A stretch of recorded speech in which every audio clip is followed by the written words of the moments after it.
সালামু আলাইকুম, সবাইকে আরো একবার শুভেচ্ছা। দর্শক, আমরা আজকে অত্যন্ত গুরুত্বপূর্ণ একটা বিষয় নিয়ে কথা বলবো। কনস্ট্রাকশন কাজের সাথে যারা সংশ্লিষ্ট আছেন, যারা বিভিন্ন সময়ে সাবকন্ট্রাক্টর নিয়োগ করে স্ট্রাকচার এবং ফিনিশিং এর কাজ করিয়ে থাকেন, তারা সেই সাবকন্ট্রাক্টরের স্ট্রাকচার এবং ফিনিশিং এর কাজ অর্থাৎ টোটাল কনস্ট্রাকশন কাজের বিল আপনি কোন পদ্ধতিতে বা কোন প্রসেসে এক্সেল এর মাধ্যমে খুব সহজ এবং নির্ভুলভাবে করতে পারবেন, সেই বিষয় সম্পর্কে আমরা আজকে বিস্তারিত কথা বলার চেষ্টা করব। তো দর্শক, আশা করি পুরোটা সময় জুড়ে আমাদের সাথে থাকবেন। তো প্রথমেই আমরা ধরে নেই যে কোনো একজন কন্ট্রাক্টরের সাথে আমাদের এভাবে কমিটমেন্ট হয়েছে যে তাকে আমরা এই যে mode of payment will be as under, অর্থাৎ তাকে আমরা যে পেমেন্টটা দিব এই শর্তে বা এই পদ্ধতিতে তাকে আমরা পেমেন্ট দিব। যেমন 50% আফটার স্ল্যাব কাস্টিং, অর্থাৎ যখন তার এই স্ল্যাব কাস্টিং কমপ্লিট হয়ে যাবে তখন তার টোটাল ওই স্ল্যাবের জন্য যেই কয় টাকা বিল আসার কথা তার 50% বিল তাকে পরিশোধ করব। 20% আপনার ব্রিক ওয়াল কমপ্লিট, ইটের গাঁথনি কমপ্লিট হলে এটাকে 20% বিল দিব, এবং 15% একটা ইন্টারনাল প্লাস্টার, ভিতরে প্লাস্টার কমপ্লিট হলে 15%, এবং বাইরের প্লাস্টার কমপ্লিট হলে আলো 15% বিল। অর্থাৎ বাইরের প্লাস্টার, গ্রিল ইত্যাদি ইত্যাদি কাজ যখন তার টোটাল শেষ হয়ে যাবে তখন তো আমরা আমরা তাকে আরো 15% বিল পরিশোধ করবো। তো যাই হোক, আমরা প্রথমেই একটা ফরম্যাট সাজিয়ে নিয়েছি। আপনি আপনার রুচি এবং ইচ্ছা মতো আপনার যেভাবে ভালো লাগে সেভাবে করে আপনি একটি ফরম্যাট সাজিয়ে নিতে পারেন। তো যাই হোক, আমরা ধরে নিলাম অ্যাজিউম যে আমরা যেই প্রজেক্টের বিলকে ডেমো হিসাবে করব সেটা ধরে নিলাম যে টোটাল ওই বিল্ডিং এর এরিয়া হলো 5,000 স্কোয়ার ফিট, এবং ওই কন্ট্রাক্টরের সাথে আপনারা আলোচনা সাপেক্ষে যে ধরে নিলাম আমরা গ্রাউন্ড ফ্লোরে তার সাথে আমরা 50 টাকা পার স্কোয়ার ফিটে রেট নিয়ে নিয়েছি। এটা হলো গিয়ে আপ টু জিবি, অর্থাৎ গ্রেড বিম পর্যন্ত 50 টাকা, এবং গ্রাউন্ড ফ্লোরে ধরে নিলাম যে 200 টাকা প্রতি স্কোয়ার ফিটে তার সাথে আমরা একটা রেট নিয়ে নিয়েছি। তো আপনারা জানেন যে সাধারণত কনস্ট্রাকশন কাজের ক্ষেত্রে একটা অ্যাভব রেট কথা বলা হয়ে থাকে। অ্যাভব রেট কথাটার মানে হলো কি, আপনি গ্রাউন্ড ফ্লোরে যেই রেটটা নির্ধারণ করবেন সেটার উপর একটা নির্দিষ্ট পার্সেন্টেজ হারে প্রতি ফ্লোরে রেটটা ইনক্রিজ হবে। যেমন যদি এমন হতে পারে যে এটা সাধারণত 5% থেকে 7% হয়ে থাকে। যে ধরলাম আমরা যেই কন্ট্রাক্টরের সাথে আমরা নেগোসিয়েশন করেছি তাকে বলে নিয়েছি যে, বা তার সাথে কন্ট্রাক্ট করে নিয়েছি যে আপনাকে 5% হারে অ্যাবভ রেট দিব। তো সেক্ষেত্রে 5% হারে অ্যাবভ রেট যদি দেই, আমরা গ্রাউন্ড ফ্লোরে যদি রেট দেই 200 টাকা, সেক্ষেত্রে আমার ফার্স্ট ফ্লোরে গিয়ে এই 200 টাকার রেটের উপরে আরো 5% বৃদ্ধি পাবে। তো সেটা আমরা কিভাবে করব? প্রথমে একটা সমান সমান বাটন চেপে নিলাম। যেই রেটটার উপরে বৃদ্ধি পাবে সেই রেটটাকে সেলটাকে মার্কিং করে নিলাম ইনটু 10% বৃদ্ধি, সরি 5% বৃদ্ধি পাবে। তার মানে হলো আমার 100% থাকছে, তার সাথে আরো 5% যোগ হচ্ছে। সেক্ষেত্রে আমরা এটাকে 105% দিয়ে দিন, দেখা যাচ্ছে আমার 210 টাকা হয়ে যাচ্ছে। তো আপনি এইভাবে একইভাবে হিসাব করে নিতে পারেন। তো এই জিনিসটা আনুপাতিক হারে এভাবে বাড়তে থাকবে। আপনার কথাটা হলো তার প্রিভিয়াস ফ্লোরে, পিছনের ফ্লোরে যেই কয় টাকা রেট হবে তার উপরের ফ্লোরে তার থেকে 5%। এখন যদি আমরা সেকেন্ড ফ্লোরে যাই, সেক্ষেত্রে সেকেন্ড ফ্লোরে গেলে কি হবে? ফার্স্ট ফ্লোরে যেই রেটটা আছে তার উপরে 5%, অর্থাৎ এখানে 200 টাকার উপরে 5% বৃদ্ধি পাবে না, এই 210 টাকার উপরে 5% বৃদ্ধি পাবে। অর্থাৎ আবার যদি 7 তলায় যাই, সেক্ষেত্রে কি হবে? 6 তলায় যেই রেটটা আছে সেটার উপরে আপনার 5% বৃদ্ধি পাবে। যাই হোক, যেহেতু এখানে আমরা একটা সূত্র বসিয়ে নিয়েছি, তো এই সেলটাকে ধরে যদি আমরা ক্রমান্বয়ে টান দিই, একই সূত্রর আলোকে আনুপাতিক হারে হিসাব হয়ে আপনার 5% বের হয়ে আসবে। যেমন আমরা একটা চেক দিচ্ছি যে 9 তলায় রেট কত হওয়ার কথা ছিল, আমার 8 তলায় রেট ছিল 295 টাকা 49 পয়সা। সেক্ষেত্রে সেটার উপরে 105% আমার এখানে হয়ে গেছে। তো যাই হোক, তাহলে আমরা পেলাম যে অ্যাবোভ রেটটা আসলে কিভাবে বের করতে হয়। অ্যাবোভ রেটটা হলো গিয়ে পূর্বের যেই ফ্লোরে রেটটা নির্ধারণ করবেন তার পূর্বের ফ্লোরের যে রেটটা আছে সেটার উপরে 5% করলে সেই 5%কে যোগ করে আপনি আপনার ওই ফ্লোরের রেট নির্ধারণ করতে পারেন। সেক্ষেত্রে আহ, পূর্বের ফ্লোরের রেট প্লাস আরো 5%, দ্যাট মিনস 105%। তো আপনি সরাসরি 105% দিয়ে গুণ করলে আপনার রেটটা বের হয়ে আসবে। তো যাই হোক, এখন আমরা আসি বিল অ্যামাউন্ট পার ফ্লোর। সেক্ষেত্রে প্রতি ফ্লোরে কি পরিমাণ বিল হবে? তো প্রতি ফ্লোরে কি পরিমাণ বিল হবে সেটা জানার জন্য আমাদের কি করতে হবে? প্রতি ফ্লোরের জন্য যে নির্ধারিত রেট আছে সেটা ইনটু আমাদের বিল্ডিং এর এরিয়া বা ওয়ার্ক এরিয়া গুণ করে দিতে হবে। তো ওয়ার্ক এরিয়া গুণ করে দিলে সেটা আমার আহ, বের হয়ে আসবে।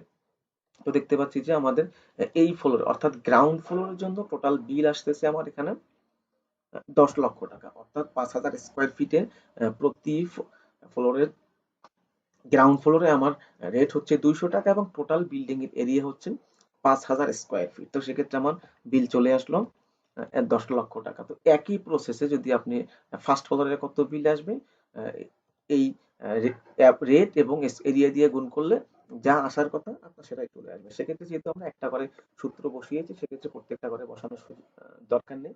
আমরা কার্সর বসিয়ে একবারে টান দিলে সমস্ত অ্যামাউন্ট গুলো বের হয়ে আসবে।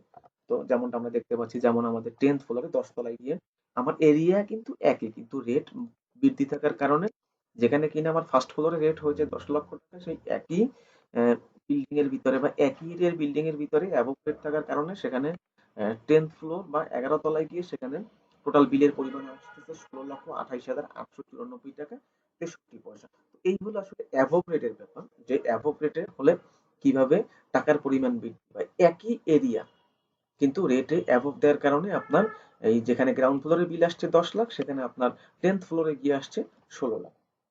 তো যাই হোক, এখন আমরা নির্ণয় করব যে এই যেমন গ্রাউন্ড ফ্লোরে, তো গ্রাউন্ড ফ্লোরে টোটাল বিলের পরিমাণ হলো 10 লক্ষ টাকা। তো যখন আপনি গ্রাউন্ড ফ্লোরে ছাদ দেওয়া হয়ে যাবে, আপনি আপনার কন্ট্রাক্টরের সাথে কমিটমেন্ট করেছেন যে 50% বিল আপনি তাকে দিয়ে দিবেন। তার মানে হলো গিয়ে যখন আপনার গ্রাউন্ড ফ্লোরের ছাদ কমপ্লিট হয়ে যাবে, তখন আপনি তাকে 50% বিল দিয়ে দিবেন। 50% তাহলে কিভাবে নির্ণয় করবো, কিসের 50%?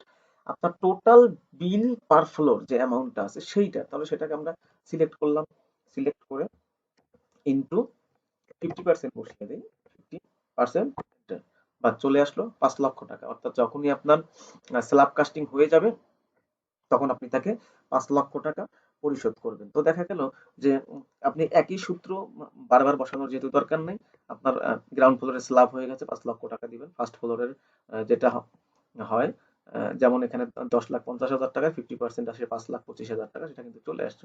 এভাবে কাটছর টানলে আপনার টোটাল বিলের পরিমাণ চলে আসবে। তো স্ল্যাব কাস্টিং হওয়ার পরে আপনার এই টাকা বিলে আসবে। তো এরপরে আসে হলো ব্রিক ওয়াল কমপ্লিট করলে, তো ব্রিক ওয়ালে হলো গিয়ে 20% বিল আপনি তাকে পরিশোধ করবেন বা তাকে দিবেন, সেটা আপনি তার সাথে কমিটমেন্ট করেছেন। তো সেটা কিভাবে বের করতে হবে, 20% কিসের কিসের 20%, টোটাল বিল অ্যামাউন্টের 20%। সেক্ষেত্রে তাহলে আমাকে টোটাল বিল অ্যামাউন্টের সেলটাকে সিলেক্ট করতে হবে, কিন্তু 20% এন্টার। আপনার চলে আসলো 20%, আপনার 2 লাখ টাকা বিল আসবে। তো সেক্ষেত্রে একইভাবে কাটছর টেনে সবগুলো ঘরের বিল নির্ণয় করে নিচ্ছি, চলে আসছে। এরপরে ইনসাইড প্লাস্টার, তো দেখা গেল আপনার ইনসাইড প্লাস্টার যখন কমপ্লিট হয়ে যাবে, আপনি তাকে 15% বিল দিবেন। কোথায় 15%, মোট বিল অ্যামাউন্টের 15% কিন্তু 15%।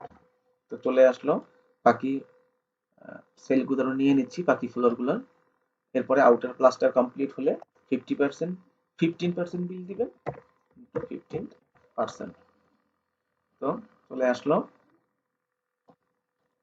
এরপরে অন্যান্য কোনো বিল যদি আপনার থাকে, এক্সট্রা কাজ, দেখা গেল যে আপনার ড্রয়িং এ যেই একটা জিনিস ছিল না, সেটাকে আপনি কন্ট্রাক্টরকে দিয়ে করিয়েছেন। কন্ট্রাক্ট যখন সাব কন্ট্রাক্টরের সাথে কন্ট্রাক্ট করা হয়, তখন কিন্তু সাব কন্ট্রাক্টর এই টাইপের কিছু টার্মস এন্ড কন্ডিশন দিয়ে থাকে যে আপনার ডিজাইন এবং ড্রয়িং বহির্ভূত কোনো কাজ করালে সেটাকে মার্কেট রেট অনুযায়ী আপনাকে টাকা দিতে হবে। তো সেরকম যদি কোনো কিছু থেকে থাকে আপনার কোনো ফ্লোরে, আপনি সেইটাকে সেখানে অ্যাড করে দিবেন।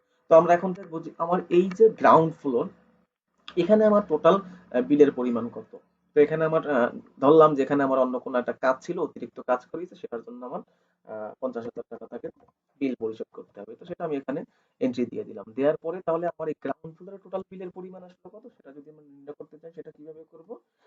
গ্রাউন্ড ফ্লোরে আমার স্ল্যাবের বিল আসবে, ব্রিকওয়ালের বিল আসবে, ইনসাইড প্লাস্টার, আউটসাইড প্লাস্টার এবং আদার্স যেটা আছে সেটার ভিতরে যদি আপনার কোনো টাকা পয়সা থাকে, টোটালটা মিলিয়ে আপনার গ্রাউন্ড ফ্লোরের বিল চলে আসবে। তো সেটা নির্ণয়ের জন্য আমরা সমান সমান বাটন চেপে, কিংবা এটাকে আমরা অটোসাম বাটন চেপেও সেটাকে নিয়ে আসতে পারি। তাহলে অটোসাম বাটন চেপে আমরা কি কি বিল আমার এটার ভিতরে আসতেছে, স্ল্যাবের বিল, ব্রিকওয়ালের বিল, ইনসাইড প্লাস্টার, আউটসাইড প্লাস্টার, এটা টোটালটাকে আমরা কিন্তু সিলের ভিতরে নিয়ে নিচ্ছি, এন্টার দিয়ে দিলাম। তাহলে দেখা যাচ্ছে যে আমার গ্রাউন্ড ফ্লোরে টোটাল বিল আসতেছে 10,50,000 টাকা। তো সেটা কিভাবে আসলো, সঠিকভাবে হলো কিনা আমরা একটু চেক দিয়ে নিই।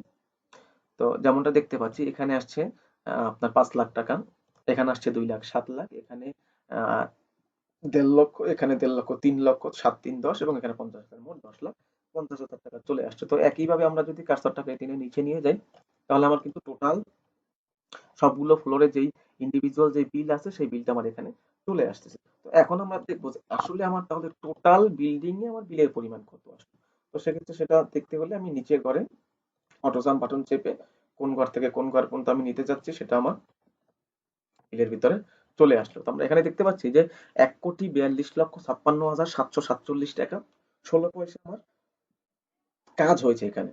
টোটাল এই টাকাটা আমার এই বিল্ডিং এর জন্য টোটাল কাজের পরিমাণ। তো সেক্ষেত্রে আহ, এখন দেখা যাচ্ছে যে আপনার টোটাল রানিং অ্যাকাউন্ট বিল অর্থাৎ আপনার টোটাল এই কাজের বিল, কিংবা দেখা গেল যে এখানে আপনার কোনো এক ফ্লোরের কাজ এখনো হয় নাই, যেমন ধরলাম যে আমার এই যে ১০ তলা যেটা আছে সেটার কাজ এখনো হয় নাই, আপনি এটাকে তুলে দিতে পারেন, এটাকে তুলে দিতে পারেন। তো আপনি দেখতে পাচ্ছেন যখনই কোনো একটা মানকে আপনি তুলে দিচ্ছেন সাথে সাথে কিন্তু অটোমেটিক্যালি আপনার সমস্ত ফিগার গুলো চেঞ্জ হয়ে যাচ্ছে। আবার দেখা গেল যে আপনার ধরলাম যে এই ফ্লোরটা আমার গাঁথুনি হয় না, তো সেটার বিল আপনি এখন তাকে দিবেন না, সেটা বাদ দিয়ে দিলেন। বা কোনো অন্য একটা ফ্লোরের আপনার আউটসাইড প্লাস্টার হয় না, দিবেন না, বাদ দিয়ে দিলেন, ওকে। তো এখন যতটুকু কাজ হয়েছে এই কাজের আলোকে আপনার বিল আসতেছে ১,৩০,৫২,১৪০ টাকা ৬২ পয়সা। তো এখন আমরা এটার রানিং অ্যাকাউন্ট হিসাবটা কিভাবে করব, যে যেই টাকাটা বিল আসতেছে সেই টাকাটাই তাকে দিব না। কেন দিব না? কারণ হলো কি তার সাথে কমিটমেন্ট ছিল যে 5% of SD bill will be deduct from your running bill. অর্থাৎ তাকে যেই রানিং বিলটা দিবেন সেখান থেকে 5% বিল তাকে সিকিউরিটি মানি হিসাবে কেটে রাখবেন, যা আহ, আপনার বিল্ডিং হ্যান্ডওভার একটা নির্দিষ্ট সময় পর তাকে পরিশোধ করবেন সেই জন্য। তো সেক্ষেত্রে আপনাদেরকে যেটা করতে হবে যে রানিং অ্যাকাউন্ট বিলের পরিমাণ কত আপনার এখানে যেই অ্যামাউন্ট আছে, টোটাল পেয়াবল অ্যামাউন্ট, এটাই আপনার রানিং অ্যাকাউন্ট বিলের পরিমাণ। তো সেই অ্যামাউন্টটাকে আমরা এখানে সরাসরি বসিয়ে দিচ্ছি। বসিয়ে দেওয়ার পরে সিকিউরিটি মানি 5% কাটার কথা ছিল, তো আমরা সেই 5% এখানে নিয়ে নেব। কিসের 5%? টোটাল বিল অ্যামাউন্ট আপনার যেটা আসতেছে, অর্থাৎ কাজের সাপেক্ষে আপনার যে বিলটা আসতেছে সেটা 5%। ওকে, সেক্ষেত্রে কত টাকা হচ্ছে এখানে? ৬,৫২,৬০৭ টাকা ৩০ পয়সা আসতেছে। তাহলে আমার বিল অ্যাকাউন্ট অ্যামাউন্ট থেকে এই টাকাটাকে যদি আমরা বাদ দিয়ে দিই তাহলে আমার পেয়াবল অ্যামাউন্টের পরিমাণ বের হয়ে আসে। তো সেটাকে মাইনাস দিয়ে নিচ্ছি। তো এখন চলে আসলো আমার পেয়াবল অ্যামাউন্ট, অর্থাৎ এই টাকাটা এখন সে প্রাপ্য। আপনি যেই কন্ট্রাক্টরকে দিয়ে এই উপরে উল্লেখিত এই কাজগুলো করিয়েছেন সেই কন্ট্রাক্টর এখন টোটাল বিল হয়েছে ১,৩০,৫২,০০০ টাকা, তার থেকে 5% সিকিউরিটি মানি কেটে রাখার পর আপনার এই টাকাটা দাঁড়াবে ১,২৩,৯৯,৫৩৩ টাকা। তো এখন দেখা গেল যে আপনি তার সাথে কমিটমেন্ট অনুযায়ী তার সাথে আপনার কমিটমেন্ট ছিল এভরিডে 350 টাকা will be pay as fooding, অর্থাৎ আপনার সাইটে যতজন লোক বা শ্রমিক ওই কন্ট্রাক্টরের কর্মরত থাকবে প্রত্যেক শ্রমিক প্রতি আপনি ৩৫০ টাকা হারে তাকে ফুডিং বা খাবার খরচ ইত্যাদি ইত্যাদি আহ, প্রদান করবেন, এবং সেখানে কথা উল্লেখ আছে সেই ফুডিং এর টাকাটা আপনার বিল থেকে অ্যাডজাস্ট করা হবে, অর্থাৎ বিল থেকে সেটাকে কেটে রাখা হবে। অর্থাৎ কন্ট্রাক্টরের টাকায় বিলের টাকায় আপনি জাস্ট তাকে তার সাইট চালানোর সুবিধার্থে, লোকজন চালিয়ে রাখার সুবিধার্থে তাকে আহ, দৈনিক প্রদান করলেন। তো ধরে নিলাম যে আপনি তাকে বিভিন্ন সময় বিভিন্ন তারিখে ব্যাংকের মাধ্যমে, ক্যাশের মাধ্যমে ইত্যাদি ইত্যাদি উপায় এই টাকাগুলো তাকে প্রদান করেছেন। ধরে নিলাম অ্যাজিউম যে আপনি এখানে তাকে ৫৪,৩০,০০০ টাকা প্রদান করেছেন। তাহলে মোট প্রদানযোগ্য টাকার পরিমাণ, প্রদান করা টাকার পরিমাণ হলো ৫৪ লক্ষ। তার মানে আপনি তাকে ইতিমধ্যে ৫৪ লক্ষ টাকা দিয়ে দিয়েছেন। সে আপনার কাছে পাওনা হয়েছে ১,২৩,৯৯,৫৩৩ টাকা। ৫৪,৩০,০০০ টাকা আপনি তাকে দিয়ে দিয়েছেন। তাহলে সেক্ষেত্রে এখন সে আপনার কাছে পাওনা হবে, তো এখন সে আপনার কাছে ৬৯,৬৯,৫৩৩ টাকা পাওনা থাকে। তো আশা করি বুঝতে পেরেছেন যে আসলে স্ট্রাকচার এবং ফিনিশিং কাজের বিলের মূল তত্ত্বটা হলো এরকম, যে আপনার ওয়ার্ক এরিয়ার সাথে আপনার অ্যাবভ রেটকে গুণ করে মোট বিল অ্যামাউন্টে দাঁড় করাতে হবে। সেখান থেকে পার্সেন্টেজ ওয়াইজ আপনার স্ল্যাব, ব্রিকল, ইনসাইড প্লাস্টার, আউটসাইড প্লাস্টার, অন্যান্য জায়গায় যে বিলগুলো আছে সেগুলো বের করে নিতে হবে।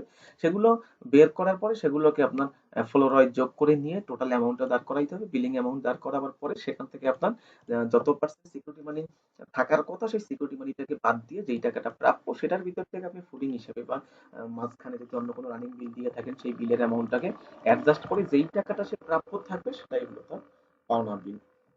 তো এই ছিল আসলে স্ট্রাকচার এবং ফিনিশিং কাজের বিলিং মেথড। আশা করি সকলেই বুঝতে পেরেছেন, এবং এই সম্পর্কিত যদি কারো কোনো প্রশ্ন থাকে, কোনো জিজ্ঞেস থাকে, বুঝতে অসুবিধা থাকে, অবশ্যই নিঃসংকোচে কমেন্ট করবেন এবং আমরা অবশ্যই এটা সমাধান দেওয়ার চেষ্টা করব। যারা ধৈর্য সহকারে কষ্ট নিয়ে ভিডিওটা দেখেছেন, সবাইকে আন্তরিক শুভেচ্ছা এবং অভিনন্দন।